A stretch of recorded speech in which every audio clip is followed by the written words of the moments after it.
Hi అండి, నేను మీ Komala. Welcome to my channel Komala Telugu cooking channel. కౌంజు పిట్టలు ఇలాగా కాలుస్తున్నాను నేను. ఎందుకంటే కొంచెం వీటిపైన అవి చుట్టూ వెంట్రుకలు అవి ఉంటుంది కదా, అందుకోసమని నేను కొంచెం కాలుస్తున్నాను. మొత్తం అయిన తర్వాత చూపిస్తాను.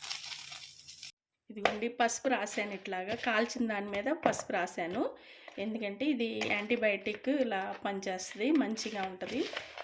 అది మళ్ళీ కర్రీ చేసేటప్పుడు తయారు చేసేటప్పుడు చూపిస్తాను. కౌంజు పిట్టలు కర్రీ చేస్తున్నాను. దానికి కావాల్సిన ఇంగ్రీడియంట్స్ ఇదిగోండి. కట్ చేసి చక్కగా క్లీన్ చేసి కట్ చేసి పెట్టాను. ఇట్లా చేసుకుంటే బాగుంటుంది. మరి చిన్న ముక్కలైతే ఇది బాగోదండి, ఎందుకంటే దీంట్లో బోనే సరే ఎక్కువ ఉంటుంది. అందుకోసమని ఇంతంత ఈ మాదిరిగా కట్ చేసుకోవాలి. ఓకే, దానికి కావాల్సిన ఇంగ్రీడియంట్స్: 2 ఉల్లిపాయలు తీసుకున్నాను, 1 టమాటా, పచ్చిమిరపకాయలు 6, కరివేపాకు, అల్లం వెల్లిపాయ పేస్టు, కారం, పసుపు, గరం మసాలా, జీలకర్ర పొడి పౌడరు, టేస్ట్కి తగ్గట్టు ఉప్పు. ఇదండి, నేను పొయ్యి మీద వేసేటప్పుడు చూపిస్తాను. ఇదిగోండి, స్టవ్ వెలిగించుకున్నాను, బాండి పెట్టాను, నూనె పోస్తున్నాను.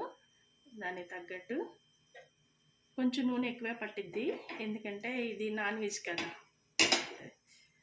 1.5 గుంట కట్టాను, 150 గ్రాములు. అందుకనే ఫస్ట్ కరివేపాకు వేస్తున్నాను.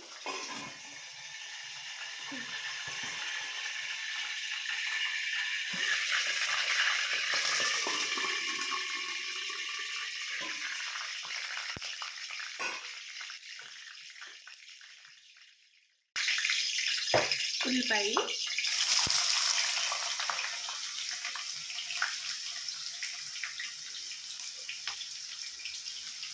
కొంచెం వేగాలి. వేగిన తర్వాత పచ్చిమిరపకాయలు, 1 బెల్లీ లీఫ్ వేస్తున్నానండి. ఇది ఆప్షనల్, కావాలంటే వేసుకోవచ్చు, లేకపోతే లేదు. వేస్తే బాగుంటుంది. ఆల్రెడీ గరం మసాలా వేస్తున్నాం కాబట్టి ఇంకేం అవసరం లేదు, ఇదొకటి చాలు. ఎందుకంటే పచ్చిమిరపకాయలు వేస్తున్నాను.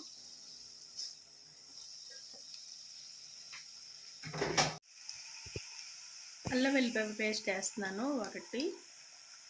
2 స్పూన్లు వేసాను, ఎందుకంటే ఇది కొంచెం నీచు వాసన వస్తున్నట్టుగా ఉంటుంది. అందుకోసం అల్లం వెల్లిపాయ పేస్ట్ 2 స్పూన్లు వేసాను. మీ టేస్ట్ తగ్గట్టు మీరు వేసుకోవచ్చు. ఇది కొంచెం వేగాలి, పచ్చివాసన పోయేంత వరకు.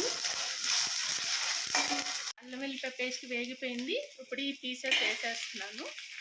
ఇది కొంచెం నూనెలో అలా మగ్గాలి, మగ్గకపోతే బాగోదు. కొంచెం మాంసం కుక్ అయ్యిద్ది అన్నమాట నూనెలో, ఆయిల్లో. పసుపు వేస్తున్నాను. పసుపు, ఉప్పు కూడా వేసేస్తున్నానండి, ఎందుకంటే ముక్కకి చక్కగా పట్టిద్ది. ఈ టమాటా వేసేస్తున్నాను. ఈ టమాటా బాగా మగ్గాలి. మగ్గిన తర్వాత అప్పుడు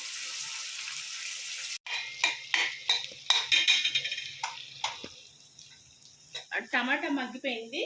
ఇప్పుడు నేను కారం, గరం మసాలా అన్నీ వేసేస్తున్నాను.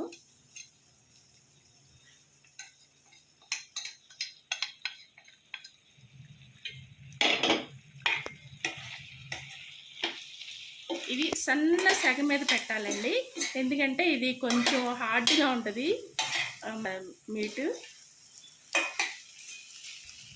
సన్న సెగ మీద పెడితే చక్కగా కుక్ అయిపోతుంది.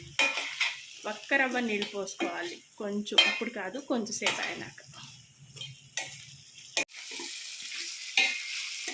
ఇదిగోండి, చక్కగా మగ్గిపోయింది. ఇప్పుడు కొంచెం నేను నీళ్లు పోస్తున్నాను. ఎక్కువ నీళ్ళు కాదు, కొంచెం. ఇది కొంచెం దగ్గరకు అయిన తర్వాత కొత్తిమీర అది వేసి గార్నిష్ చేసేటప్పుడు, డిష్ అవుట్ చేసేటప్పుడు చూపిస్తాను. ఆల్మోస్ట్ అయిపోయింది. కొత్తిమీర వేసేస్తున్నాను. కొత్తిమీర వేసి ఇంతే అండి, కౌంజు పిట్టల కర్రీ. ఇలాగే చేసుకోవాలి. అంటే 2 రకాలుగా చేసుకోవచ్చు. డీప్ ఫ్రై కూడా చేసుకోవచ్చు, అది కూడా బాగుంటుంది. ఇలా కూడా బాగుంటుంది. రోటీలోకి చపాతీ, తందూరి రోటీ ఇది చాలా ఎక్సలెంట్గా ఉంటుంది. రైస్లో కూడా చాలా బాగుంటుంది. ఇంతే అండి, కౌజు పిట్టలో కర్రీ ఇలాగనే చేస్తాను. నా స్టైల్లో నేను ఇలా చేశాను. నచ్చితే లైక్ చేయండి, షేర్ చేయండి, సబ్స్క్రైబ్ చేయండి. Okay, thank you.